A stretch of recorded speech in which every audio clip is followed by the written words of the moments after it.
funding and administration. A significant challenge in reimagining education is the generational disadvantage baked into the present arrangements. Municipality taxes ensure that schools in wealthier neighborhoods consistently outperform those in areas of poverty. Access to the necessary resources to have small, well-equipped classrooms create an environment more conducive to learning. Impoverished areas suffer in the opposite direction, with overcrowded and underfunded schools failing to prepare students to compete in a world with their better-educated peers, perpetuating poverty and the social ills that come alongside it. Our journey to align humanity with the single truth through the unification of individual and system is rooted in our core values. To embrace equity is to understand that no child deserves a suboptimal education because of birth lottery. Systemic actualization requires the federalization and eventual globalization of education systems.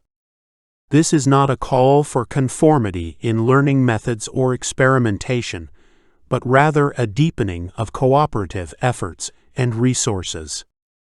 We remove municipality taxes from the school funding equation entirely, classifying education as a public work and providing the necessary public investment to reflect that.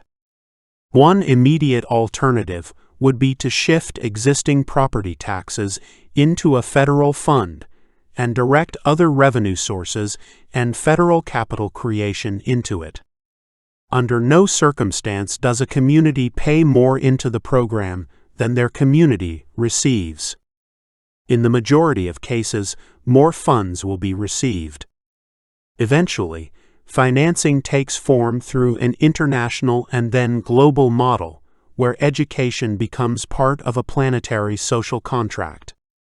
An education DAO could provide an alternative source of funding capture and management, independent of local and national governments, to resist the influence of powerful interests and politicians seeking capture of the funds.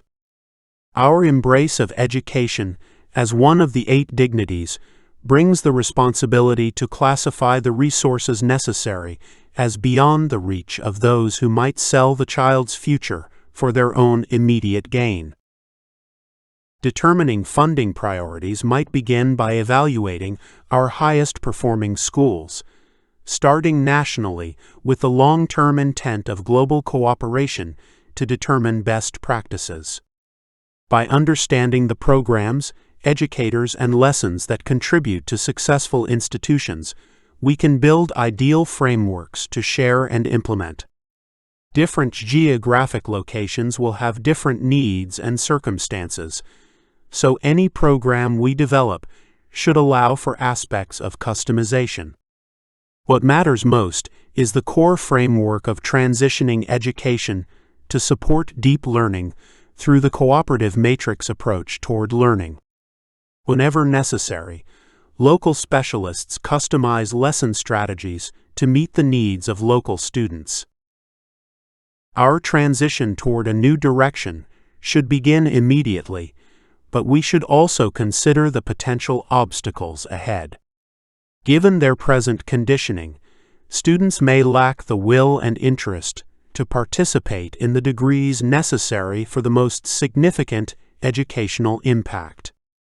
There is also a great disparity among youth concerning developing their powers of self-direction, so we'll need to account for the various starting points for youths further along in their primary school journeys. Educators may also struggle with this new style of teaching. Some may even resist the transition for their personal convenience or preference. Educators unwilling to change their approaches toward education should be removed from the teaching pool immediately, as the development of the individual takes priority over their opinions. Systemic actualization is a process that presents challenges and opposition at every step. We remain unfazed as the creation of the 8 dignities is guided by our spiritual alignment with the single truth. Education becomes a cooperative effort between federal, state, and local governments. The intention is to ensure the ability to maintain standards, disseminate best practices, and consistently explore areas for improvement.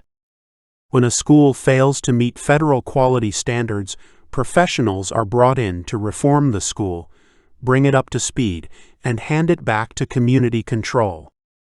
These experts can consist of term-limited positions that are democratically selected by the professional education community.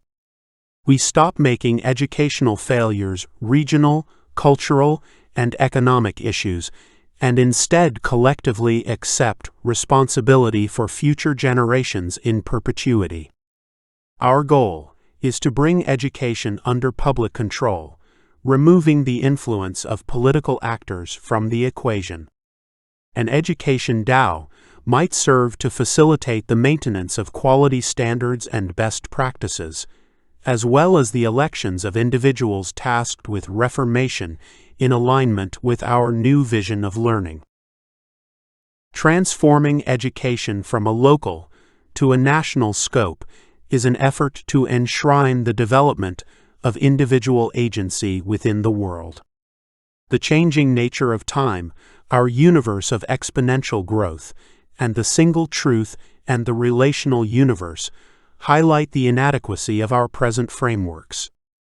Self-actualization in the age of crisis is a multi-generational project, one that must begin now but will continue well beyond our personal aspirations. It ensures that the child has access to the most advanced educational methodologies and resources as a direct path toward developing individuals capable of embodying a more transcendent human time experience, those able to resist the crisis with all of their might.